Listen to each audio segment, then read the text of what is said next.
ఖర్చు కనిపించకుండా invisible thread piping ఏ విధంగా వేసుకోవాలో ఈ వీడియోలో ఎక్స్ప్లెయిన్ చేశాను. వీడియో చివరి వరకు చూడండి. ఫస్ట్ అయితే మనం పైపింగ్ వేయాలి అనుకున్న క్లాత్ని, అంటే గోల్డ్ కలర్ కానివ్వండి, లేదంటే మనం పైపింగ్కి ఏ కలర్ అయితే యూజ్ చేసుకోవాలనుకుంటున్నామో ఆ కలర్ క్లాత్ని 1 ఇంచ్ వెడల్పుతో కట్ చేసి పెట్టేసుకోండి. అలవాటు ఉన్న వాళ్ళైతే 1/2 ఇంచ్ కట్ చేసుకున్నా సరిపోతుంది ఇన్విజిబుల్ పైపింగ్ కోసం. కానీ ఇక్కడ 1 ఇంచే తీసుకున్నాను నేను ఎక్స్ప్లెయిన్ చేయడానికి. 1 ఇంచ్ క్లాత్ తీసుకొని మధ్యలో థ్రెడ్ పెట్టేసి ఇలా కుట్టు వేయండి. అయితే ఇక్కడ కుట్టు వేసేటప్పుడు ఒకటి గమనించండి, నేను నార్మల్ పాదంతోనే కుట్టేస్తున్నాను, అంటే డబల్ పాదంతోనే ఇన్విజిబుల్ థ్రెడ్ పైపింగ్ అనేది స్టిచ్ చేస్తున్నాను.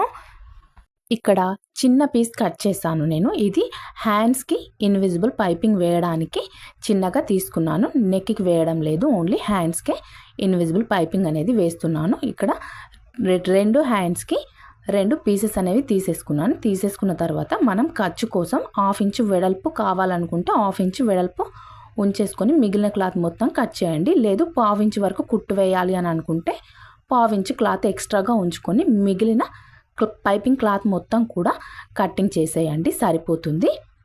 ఇక్కడ మనం చూసినట్టయితే పైపింగ్ వేసేటప్పుడు సింగిల్ పాదంతోనే వేయాలి అన్నది ఏం లేదండి. డబల్ పాదంతో కూడా ఇలా ఇన్విజిబుల్ పైపింగ్ అనేది పర్ఫెక్ట్గా వేసుకోవచ్చు. ఇలా పైపింగ్ రెడీ చేసుకున్న తర్వాత ఫస్ట్ లైనింగ్ క్లాత్ పైన ఈ పైపింగ్ అనేది స్టిచ్ చేయండి.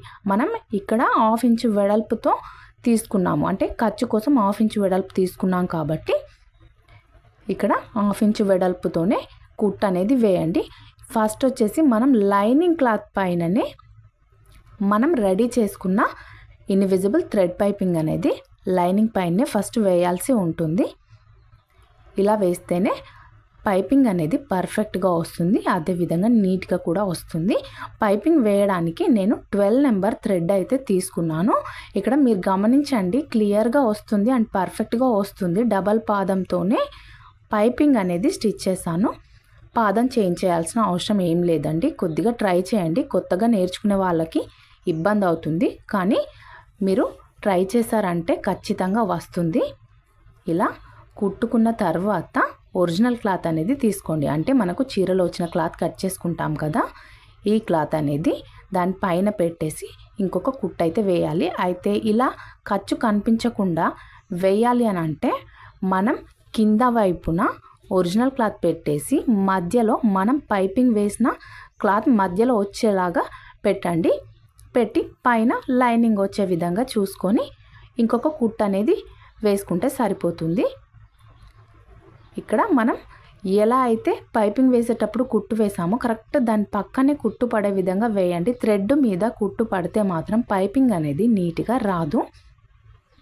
అలా కాకుండా థ్రెడ్ పక్కనే కుట్టు పడే విధంగా వేసేయండి. మనం కుట్టేటప్పుడు తెలుస్తుంది, థ్రెడ్ పైన పడుతుందా థ్రెడ్ పక్కన పడుతుందా అన్నది మనకు తెలుస్తుందండి.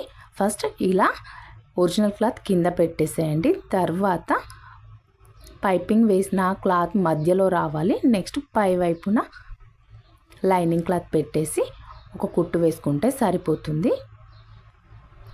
చాలా సింపుల్ అండి. ఇన్విజిబుల్ పైపింగ్ కూడా చాలా సింపుల్గా వేసుకోవచ్చు, కానీ కొద్దిగా ప్రాక్టీస్ అవసరం. కొత్తగా నేర్చుకునే వాళ్ళైతే వేస్ట్ క్లాత్ పైన ట్రై చేయండి. మీకు పర్ఫెక్ట్గా వచ్చిన తర్వాతనే బ్లౌజ్ కానీ డ్రెస్ కానీ వేసేసుకోండి. కానీ ఫస్ట్ ముందుగానే వేయకండి డైరెక్ట్గా. వేస్ట్ క్లాత్ పైన కొద్దిగా ప్రాక్టీస్ చేసుకున్న తర్వాతే వేసేయండి.